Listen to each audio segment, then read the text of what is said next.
you very much, Ambassador Ramses Cleland. Will be in order to hear from Honorable Samuel Okujeto Ablakwa, the new Honorable Minister for Foreign Affairs.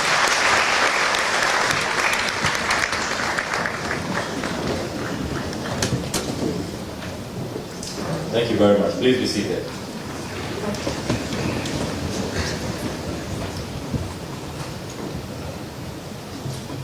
Good morning, ambassadors, colleagues. I'd like to commend the Chief Director, Ambassador Ramses Cleland, for his very warm introductory remarks. This is a family gathering, and I want all of us to consider it as such. We are gathered here this morning to embrace change, to embrace fresh perspectives, to embrace continuity, and also to celebrate our democracy. And as I do that, I would like to pay glowing tribute to all those who have come before me. I will be standing on the shoulders of these giants. And for those of you who have followed the steps I have taken since my announcement, I promptly call upon the very senior former foreign ministers who have sacrificed a great deal to carve the image and the reputation that this distinguished ministry has achieved over the decades. I've called on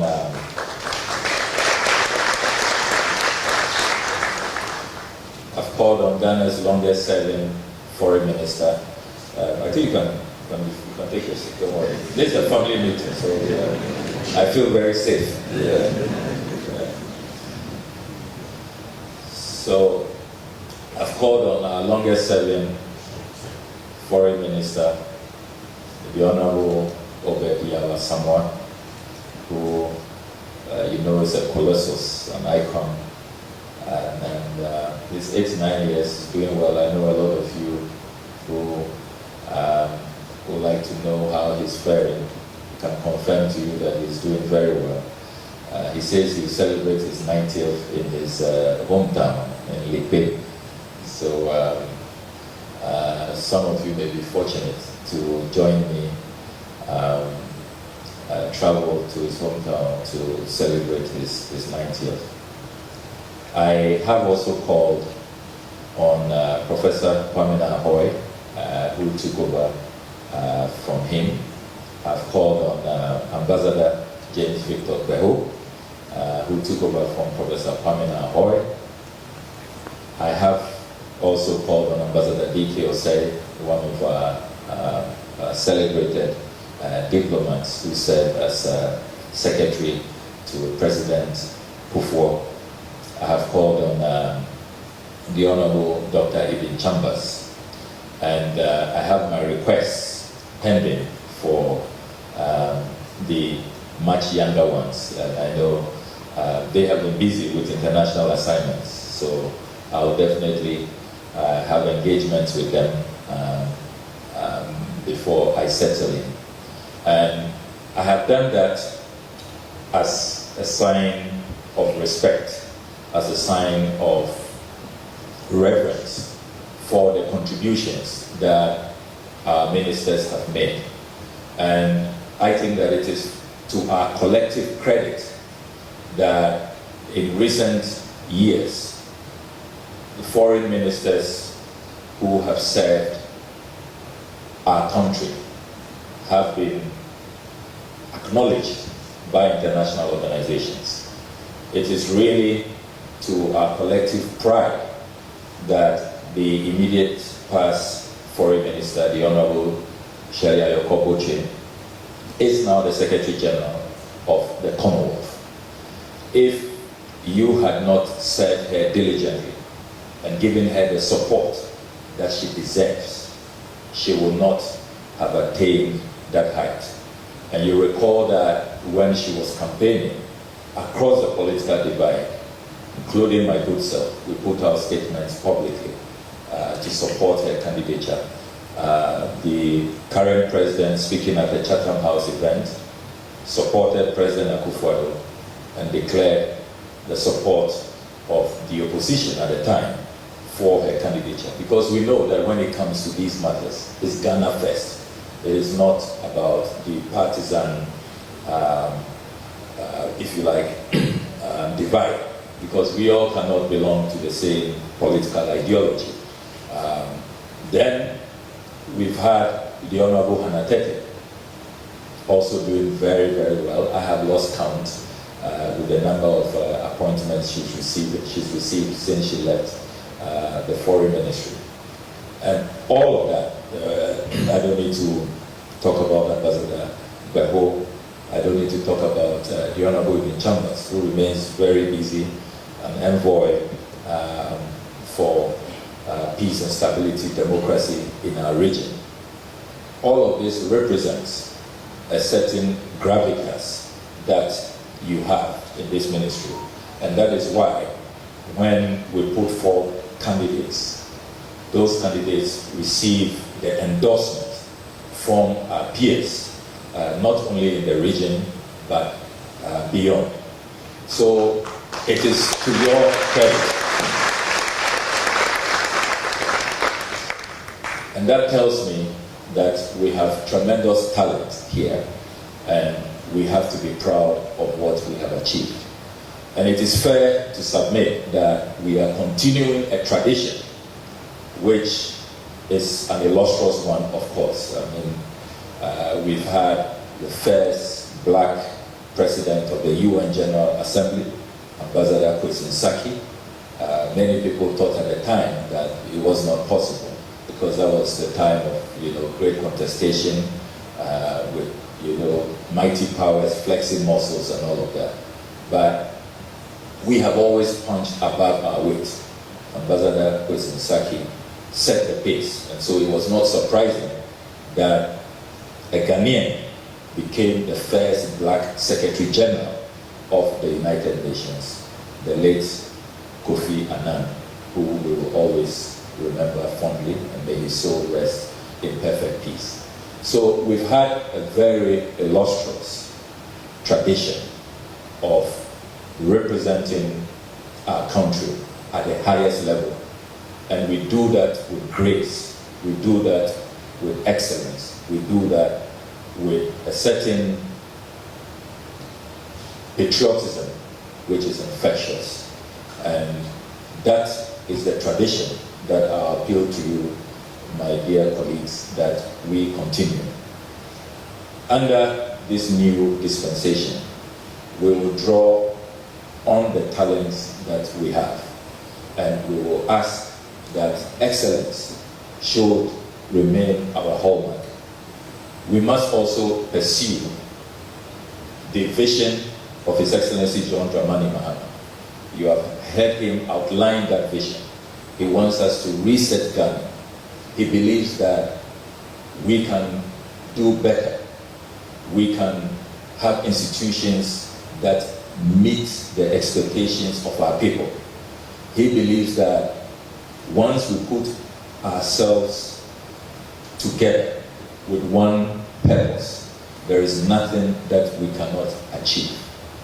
As a country, despite our successes, you and I know that the dividend of democracy, what the literature calls the democratic dividend, has still not been felt by large sections of our society. And that is why at my vetting, I said that international relations, our diplomacy, must impact the people. And so we are going to reform our ministry. We are going to set up a delivery unit, and we are all going to have KPIs. My marching orders from His Excellency the President is that all of us must work to targets, including the minister, If you don't meet those targets, your job is on the line. And I need you to support me to meet those targets. So, as foreign service officials, particularly those who will be privileged to represent Ghana abroad, those KPIs must be met.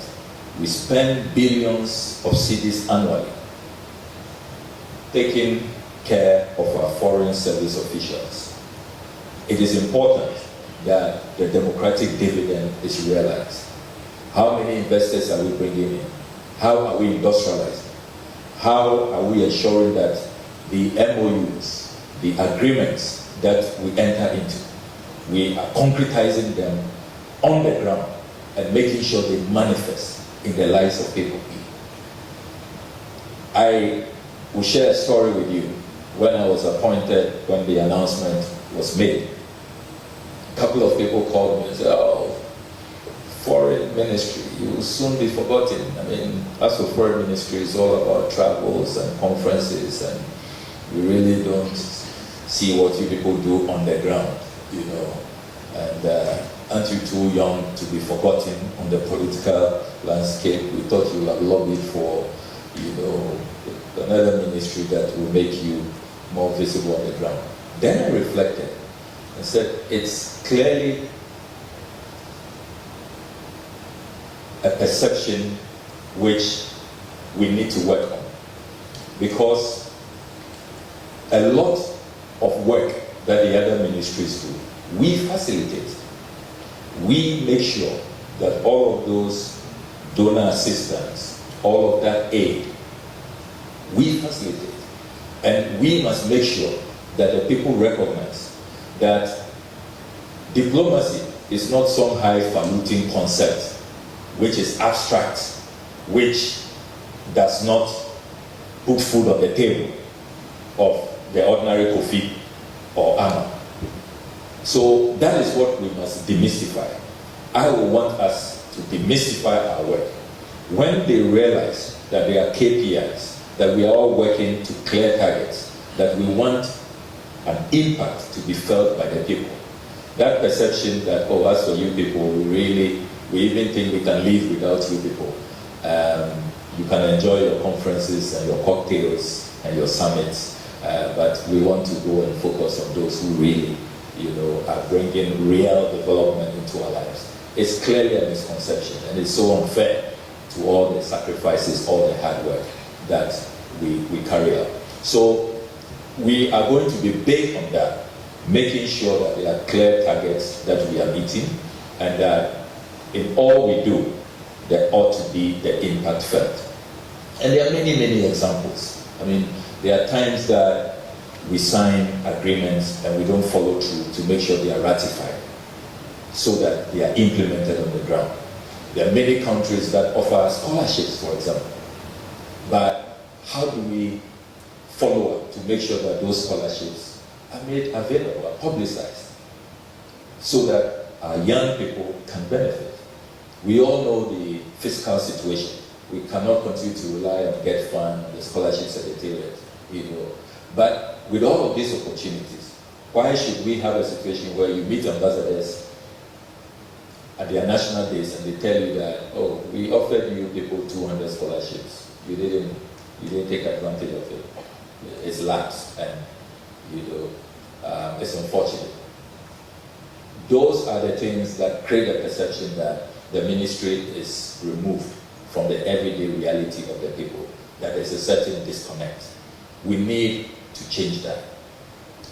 I have also talked about economic diplomacy and how that concept must materialize. Because as a developing country, we all know that what must be done is to make sure that the people's economic welfare is pursued.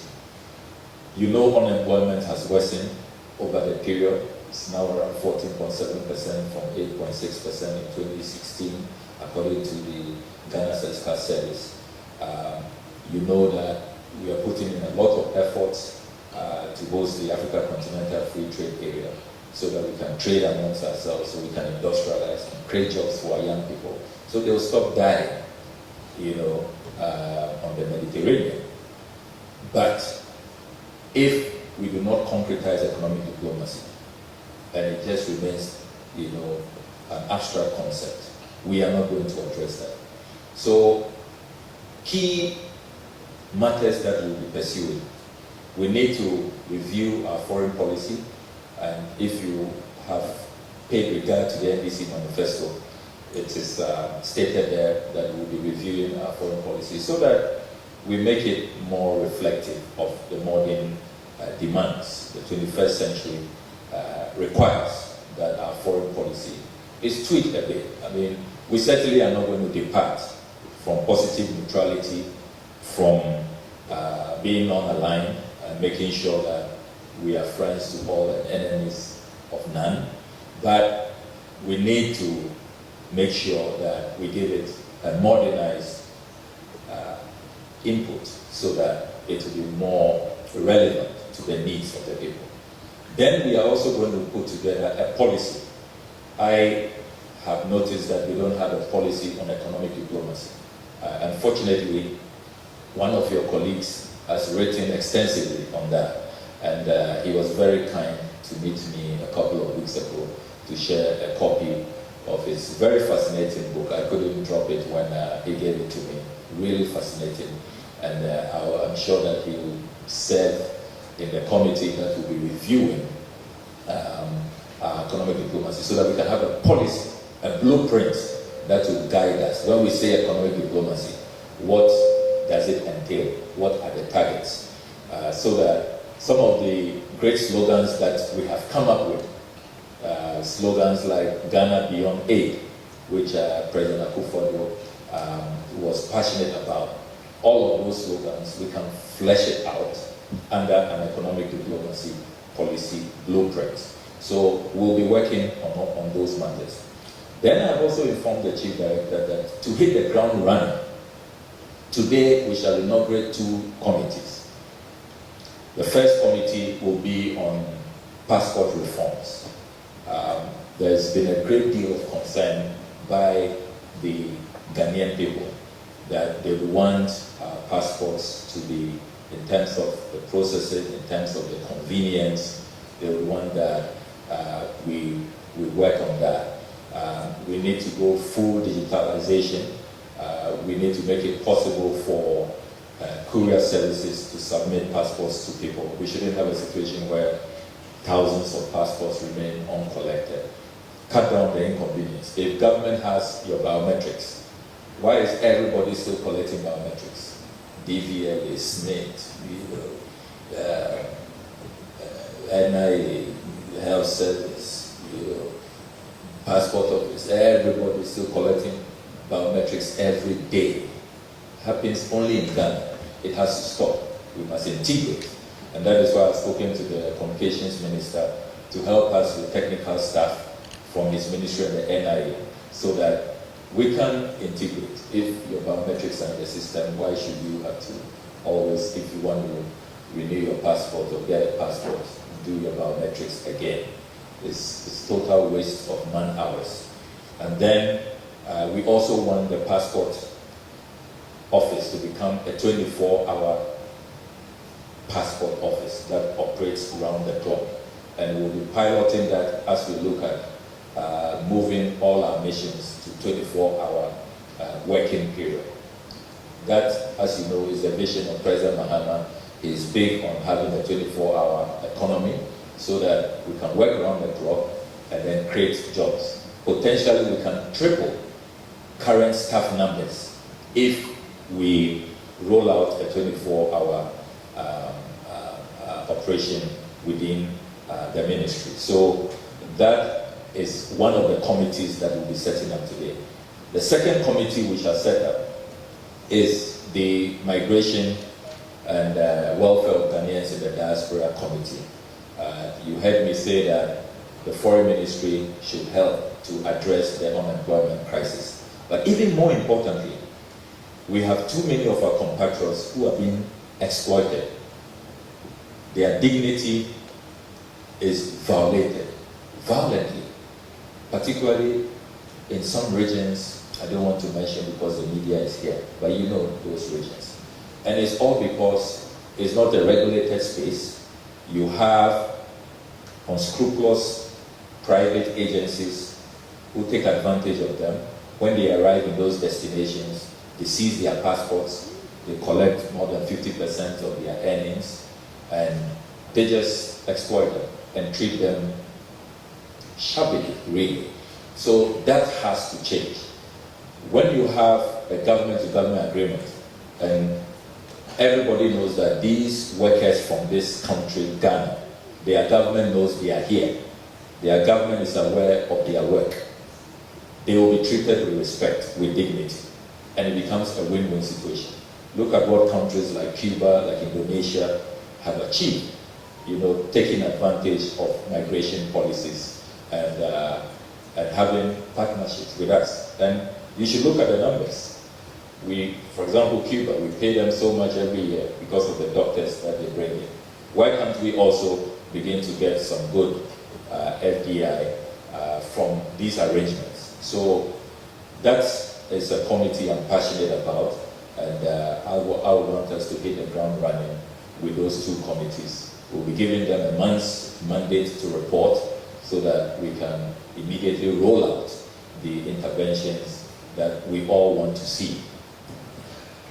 As I conclude, I would want to admonish all of you colleagues that your welfare will also be my utmost priority. You do know that as ranking member on the Foreign Affairs Committee for 8 years, I have advocated for your welfare. I have said that we should bring back the waiver on duties, particularly when you are returning from the posting. And I see you are still very, very passionate about that. I've already started engaging the finance minister, and I've made a point that they say they stopped this because there was abuse. That abuse did not come from the Ministry of Foreign Affairs. It didn't come from our head.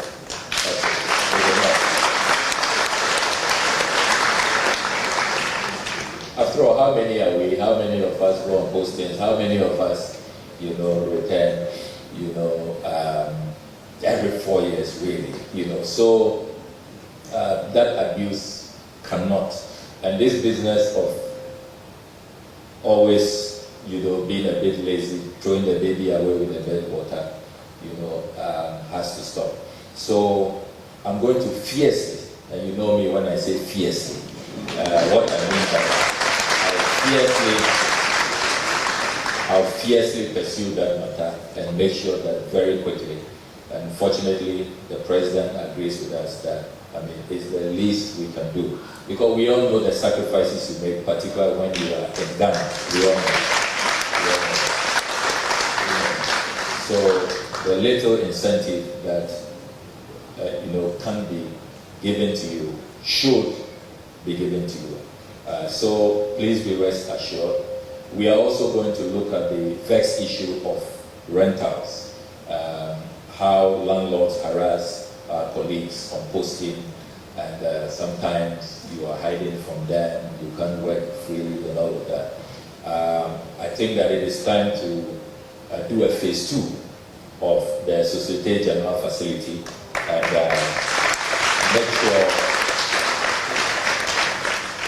make sure we acquire more properties. I have said that during our time, no property will be sold. We rather will have to add on.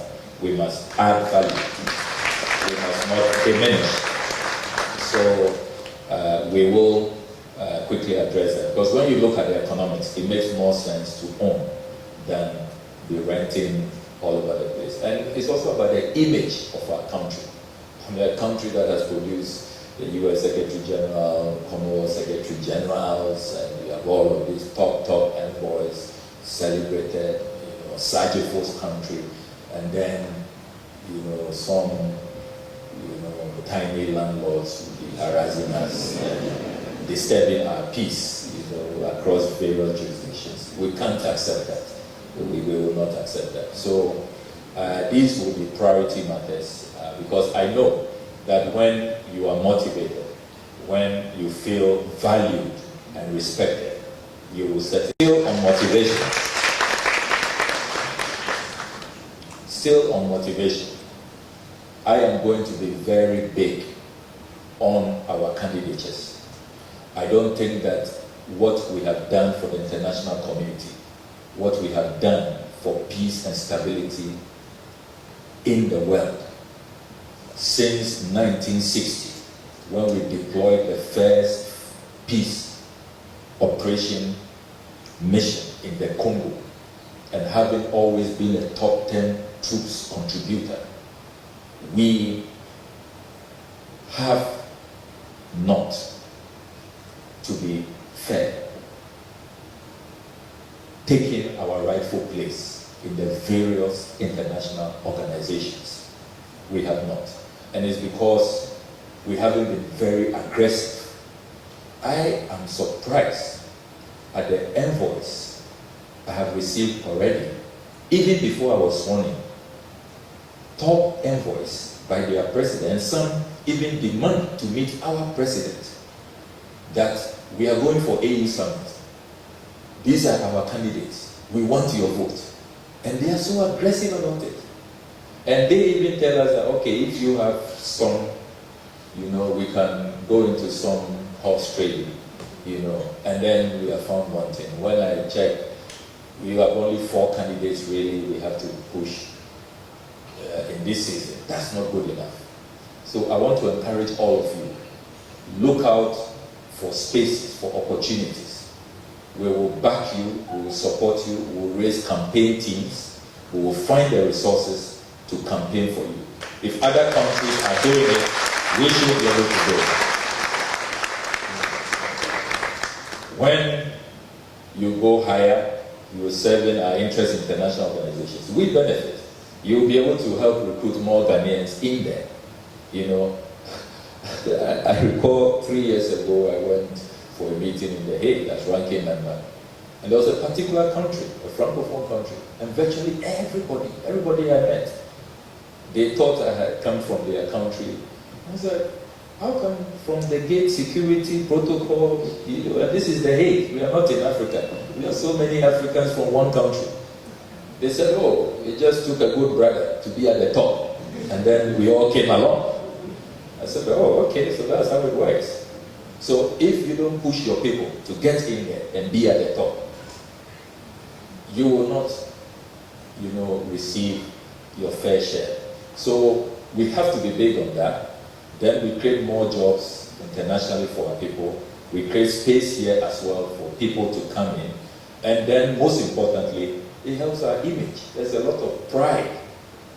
And then you are also put in a very strategic position when decisions are being made, when geopolitical considerations are going on. Your country rep is there, is in the cabinet, is sitting at a high office. So please, enough of all of us for us, we only receive top envoys, we are only backing others, then we are caught in their proxy wars. They have raised counter candidates and all of that. No. We are going to really revive the candidature bureau, give them all the support that they need. We can also send strong delegations to go meet presidents, and it shouldn't be only when probably the minister wants a certain position that you see a certain high level, commitment. No. At all levels and every position, please, let's go for it. Let's establish our footprints in all of these international organizations. And we have, that credibility. I was even sad recently doing my own independent assessment of the Africa Continental Free Trade Area Secretariat. And I was appalled at the number of Ghanaians working there. Very few. Very, very few. Meanwhile, we are hosting. We are hosting. So we are going to be big on candidatures. We will rally behind the flag. We will support our own to take their rightful places in all of these organizations. So the ship has taken off. we are going to hit the ground running. And you know I'm also big on dynamism, on integrity. Once you show results, we are not going to be bothered where you come from, your background, how you vote, and those things don't matter to me. Once you deliver, you bring results. And when I go and meet the president, he gives me a pat on the back that, oh, your colleagues are doing well, you people are bringing us wins, you are making our country proud. That's all I want to hear. And that must be our focus. So let me commend all of you, and let me especially also thank our colleagues internationally. I'm told that our colleagues in the nations abroad have also connected virtually. I know that we have been unfair to some of you in time zones that require you waking up at unholy hours to participate in today's gathering. Please forgive us because of the schedules. We have an 11 a.m. with the president, so we thought that we do this very early in the day. So please forgive us. But we cherish all of you. We really appreciate what you do for us in those cold, cold places where you struggle to find fufu and banku and wache, you know. I know some of you, even for a 3-day trip, you must take your shito and your gari along. So we cherish all your sacrifices, and we're looking forward to meeting with you soon. Soon we'll be in, tomorrow we'll be going to the AU summit, and I'm sure our colleagues in Ethiopia will get to sit down and interact with them. So I thank you very, very much. God bless you all, and God bless the foreign ministry, and God bless Ghana.